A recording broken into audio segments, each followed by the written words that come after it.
स्वागत है आप सभी लोगों का गंगा न्यूज नेशन में। आज हमारे साथ खास बातचीत करने के लिए मौजूद है 283 विधानसभा नानपारा से एआईएम के उम्मीदवार लाइक अहमद।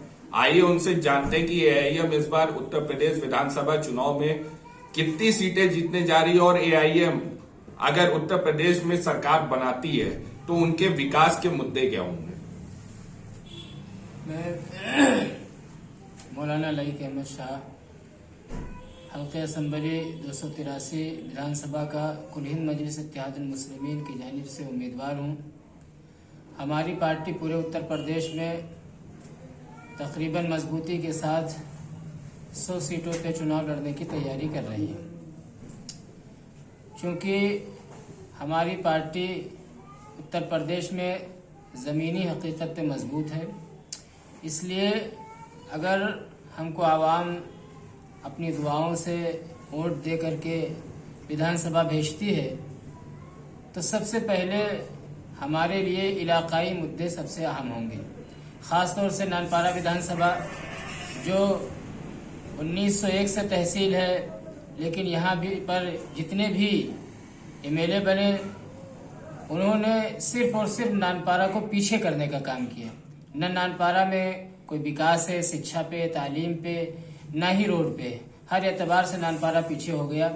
इसलिए सबसे ज़्यादा जो ज़रूरत है वो ये है कि इलाकाई मुद्दों पे ध्यान दिया जाए और इंशाअल्लाह अगर एमआईएम यहाँ से जीतती है और हल्के असम्बली नानपारा 283 विधानसभा का विधायक एमआईएम का हुआ तो सबसे पहले जिस काम पे फोकस किया जाएगा वो ये होगा कि नानपारा को ज़िला बनाया जाएगा।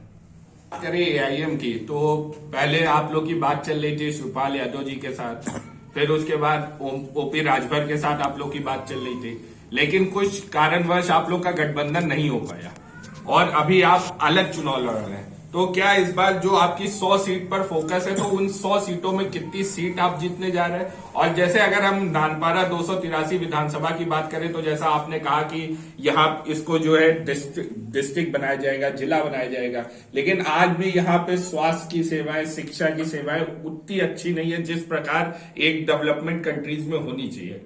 और जैसा कि आपने कहा इसको जिला भी बनाया जाएगा, तो इसको लेकर आप क्या करिएगा? देखिए, अलग अलग मुद्दों पे कुछ काम करने के लिए तो बड़ी दुश्वारी है। तो सबसे सही बात तो ये है, जो मजबूत बात है कि अगर ये हमारा तहसील या हमारी विधानसभा का ये शहर जिला बन गया तो ये सारी दुश्वारियां खुद ब खुद दूर हो जाएंगी, चाहे वो स्वास्थ्य की हो, चाहे वो शिक्षा की हो, चाहे वो निर्माण की हो। हर विभाग में जिला बनने पर इंशाल्लाह काम इत्मीनान से हो जाएगा। अगर 283 विधानसभा की बात करें तो एआईएम के ताकतवर में किसको मान रहे हो आप? कौन सी पार्टी से आपकी ज्यादा टक्कर है?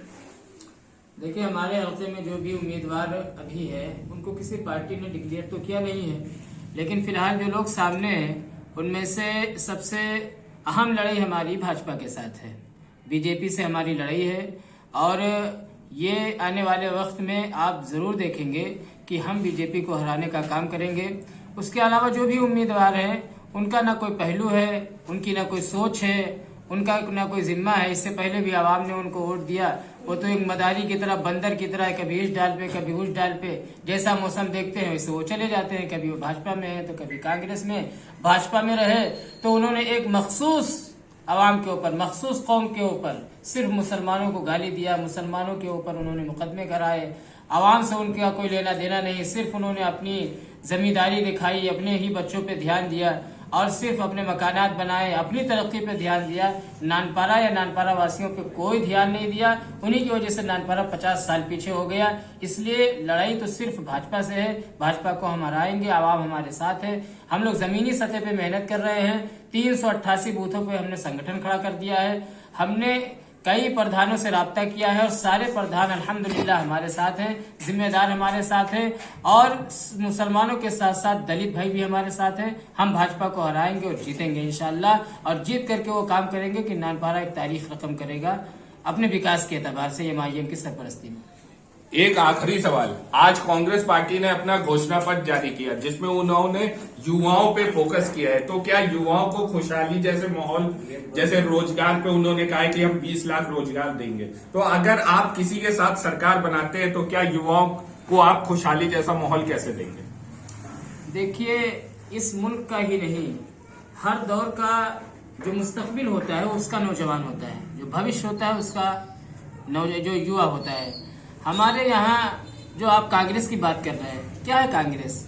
कांग्रेस ही तो भाजपा है, जो भाजपा लोगों को धोखा देती है। जिस भाजपा ने कहा नौजवानों को नौकरी देंगे, जिस भाजपा ने कहा शिक्षा देंगे, अब आप बताइए जो प्राइवेट स्कूल के टीचर है उनके घर में खाना नहीं है, जो सरकारी टीचर है वो बढ़िया आयश से घूम रहे हैं, न कोई काम कर रहे हैं, न शिक्षा दे रहे हैं। फ्री राशन दे दिया, फ्री तेल दे दिया, फ्री नमक दे दिया, फ्री दे दिया, जो कि खाओ और अपने सुकून से सो, तुम पढ़ो लिखो ना। क्योंकि शिक्षा में अगर हम जाएंगे और शिक्षा इनको दे देंगे तो ये सवाल पूछने वाले हो जाएंगे, नौकरी लेने वाले बन जाएंगे। तो कांग्रेस और भाजपा एक ही सिक्के के दो पहलू हैं, इनमें कोई फर्क नहीं है। और इनके साथ साथ जो भी पार्टियां हैं, जो सपा है, बसपा है, ये सब नाम निहाद सेकुलर पार्टियां हैं, इनका कोई वजूद नहीं है। ये सब वही काम करती हैं कुर्सी पे आने जाने के बाद जो इससे पहले कांग्रेस ने। भाई कांग्रेस की आप बात कर रहे हैं, क्या कांग्रेस को मौका नहीं मिला? कांग्रेस को तो 60 साल दिया गया, भाजपा को मौका दिया गया। सपा ने 4 मरतबा जो है गवर्नमेंट बनाई 20 साल, बसपा ने 4 मरतबा गवर्नमेंट बनाई। इन्होंने सिर्फ और सिर्फ आवाम को धोखा दिया है, लूटा है। इनके पास न नौजवानों के लिए कोई स्कीम है, इनके पास न औरतों के लिए कोई स्कीम है, इनके पास न आने वाले वक्त में हमारे हिंदुस्तानियों या उत्तर प्रदेश के लिए कोई स्कीम है। ये सिर्फ कुर्सी का राग लाते हैं, कुर्सी मिल जाती है उसके बाद मलाई काटते हैं, किसी का कोई पुरसान हाल नहीं होता है। इसलिए ये माईएम का एजेंडा है कि हम अगर जीतते हैं तो हम जमीन पे काम करेंगे और इनसे एक अलग काम करके दिखाएंगे जिसको जनता देखेगी भी, और इंशाल्लाह आने वाले वक्त में इसको हम करके दिखा देंगे। तो ये थे हमारे साथ 283 विधानसभा के एआईएम के उम्मीदवार लाइक अहमद, जिन्होंने बताया कि अगर 283 विधानसभा से एआईएम जीतती है तो पहले वो नाथद्वारा को जिला बनाएंगे और एक शिक्षा का स्तर बढ़ेगा, स्वास्थ्य की सेवाएं बढ़ाई जाएंगी। कैमरामैन अनुज के साथ शुभम तिवारी, गंगा न्यूज स्टेशन।